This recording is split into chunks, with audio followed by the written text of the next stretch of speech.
मूल के लोगों को कोई फर्क नहीं पड़ रहा, मिले ना मिले, we don't qualify in that. पर मैंने कहा था, आप बोलोगे सुमित भाई अगर हम क्वालिफाई नहीं करते तो अब इसको कवर क्यों करें? मैंने कहा भाई मुझे लग रहा है ये H1B पे हिट है, क्योंकि 50,000 ग्रीन कार्ड मिलता था डाइवर्सिटी वीजा से, लगभग 50,000 ग्रीन कार्ड ही मिलता है H1B के रूट से।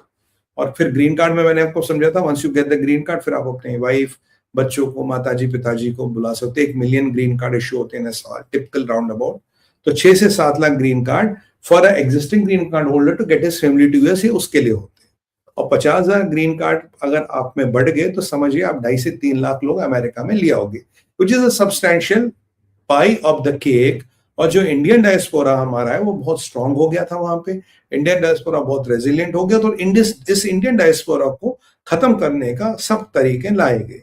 फिर उसके अगले दिन आया, कहता है जी वो मोहतरमा आई थी, उस मिस सिद्दीकी, वो कह रही जी इंडिया में सब चोर है, ये चेन्नई में सब चोर रहते हैं, H1B इज अ स्कैम, इसको बंद करना चाहिए, ये HR वालों को रिश्वत दे दे के अपने आप को भेजते हैं, ये भारतीयों का यूएस सिटीजनशिप लेने का, यूएस ग्रीन कार्ड लेने का बड़ा स्कैम है, या फिलहाल ऐसा करो, फिलहाल इसको होल्ड करो जब तक इसकी पूरी जांच ना हो। मैंने कहा बॉस लोहे से लोहे को कटवा रहा है, क्योंकि अब भारतीय मूल की महिला को यूज कर रहा।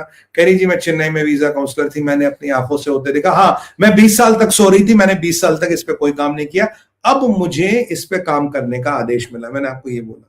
फिर कर JD वेंस का क्रिश्चियन वैल्यूज से H1B चलेगा, क्रिश्चियन वैल्यूज ये कहते हैं, क्रिश्चियन वैल्यूज कहते हैं फेलो अमेरिकन का पेट भर, ना कि आप थर्ड वर्ल्ड कंट्रीज से लोगों को लाके अमेरिकन जॉब्स दे दो, ये JD वेंस कह रहे थे।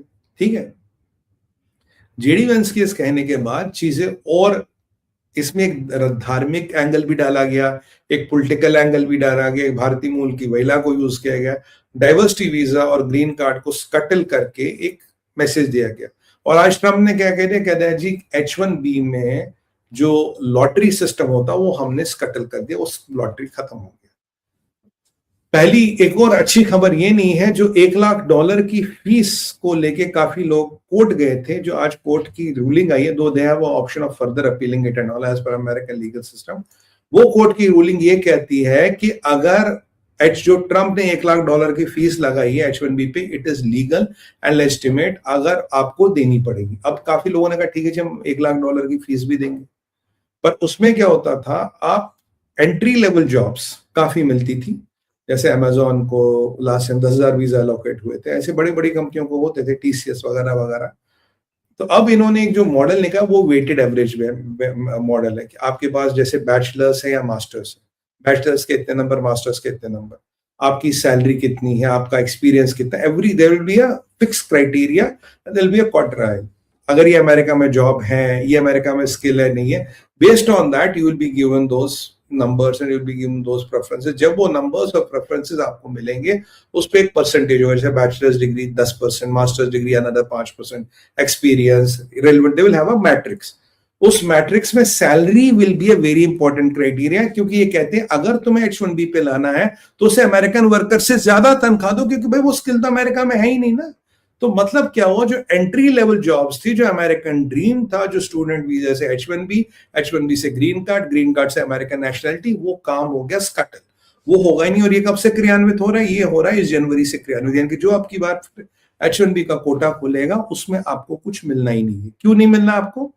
Because you have already cut off, you are out of the race, क्योंकि वो वेटेड एवरेज मेथड क्या है वो हमें नहीं पता। बट वेटेड एवरेज मेथड में मैं आपको इतना जरूर कह सकता हूं, जो एंट्री लेवल जॉब्स थी, जो एंट्री लेवल जॉब्स हम भारत और भारतीय मूल के लोगों को मिलती थी, those entry level jobs are gone, वो सर हमारे हाथ से निकल गई है। ये दूसरा ट्रम्प ने फटका मारा। मैंने आपको कह रहा था, याद कीजिए मैंने आपको क्या कहा था, मैंने कहा अगर वो H1B पे चोट मारेगा, ग्रीन कार्ड पे पहुंचोगे नहीं, मैं ग्रीन कार्ड पे पहुंचूंगा नहीं तो मेरी बीबी, मेरे बच्चे, मेरे माता पिता तो कभी ग्रीन कार्ड पे पहुंच ही नहीं सकते। ग्रीन कार्ड नहीं मिला तो सिटीजनशिप तो आउट ऑफ क्वेश्चन है।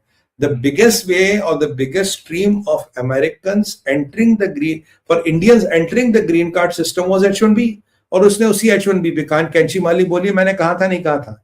4 दिन पहले मैंने कहा था इसका निशाना H1B पे है boss. Did I say or didn't I say? I want a few comments। मैंने बोला था या नहीं बोला था?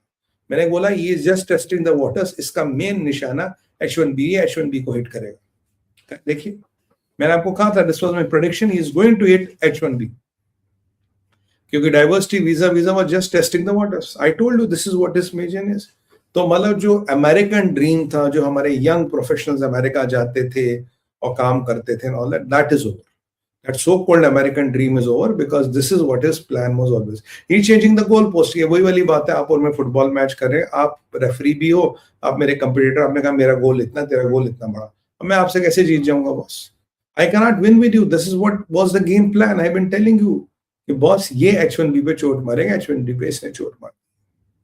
तो ये कहानियां हुआ, और Bharat is the biggest loser, क्योंकि 70 से 80% वीजा, करीब 65,000 करीब वीजा भारत को मिलते थे, और 65,000 में से लगभग 50,000 कन्वर्ट होते थे ग्रीन कार्ड में. अब द H1B इज, अगर आपको 10-15-20,000 अब H1B मिल गए तो बहुत बड़ी है. उन 15-20,000 में से 10,000 में कन्वर्ट हो जाए, मुझे नहीं पता इसका मैट्रिक्स का. He can make it even more difficult, क्योंकि अब रास्ता खुल गया है सिस्टम के साथ खेलने का. अगर एक बार रास्ता खुलता है सिस्टम के साथ खेलने का, you can make it more and more difficult. That is my take on this. अब क्या होगा क्या नहीं होगा, विल वेट एंड वॉच. मेरी नजर इस पे बनी रही है, I will keep you updated what is going to happen. तो ये हमारा पॉइंट नंबर 3 भी कवर हो. अब सबसे इंपॉर्टेंट चीज है चाइनाज डेंजरस प्लान्स एक्सपोज. ये चाइना का डेंजरस प्लान क्या है? यूएस पेंटागन ने एक रिपोर्ट जारी की है अभी भी, और वो रिपोर्ट ये कह रही है बॉस, कह रही है कि जो चाइना है वो एक बहुत खतरनाक प्लान बना रहा है, और उस प्लान को लेके वो बहुत ज्यादा आगे बढ़ चुका है. और ये चाइनीज कम्युनिस्ट पार्टी में कोर एरिया ऑफ इंटरेस्ट घोषित कर दिया गया है. इस कोर एरिया ऑफ इंटरेस्ट में 3 चीजें आती है. एक और चीज बात है वो समझाऊंगा. पहली चीज आती है reunification of Taiwan by hook and crook. करना ही करना है, चाहे उसके लिए कुछ भी हो, हमें करना ही करना, पहला रिपोर्ट. दूसरी चीज है Arunachal Pradesh is a core area of interest now. It is as valued and as equal weightage that of Taiwan, क्योंकि वहां ताइवान को हमें लेना, यहां हमें अरुणाचल प्रदेश को लेना. It's no longer that map का गेम कि तूने मैप पे कुछ डाला, मैंने मैप पे कुछ डाला, मैंने चार्ज टू के ना. No. And they have given it a time of another, I think by another 10 years or 20 years, I can't remember that time duration correctly. उसका टाइम है, उसमें ये काम होना है. तीसरा है सिनकाकू आइलैंड्स ऑफ जापान. ये भी हमारे 3 Korea areas of interest which are at a national level and which are non-negotiable. Taiwan, Arunachal Pradesh and Senkaku islands of Japan. इसको हमें लेना ही लेना है, कम व्हाट में. ये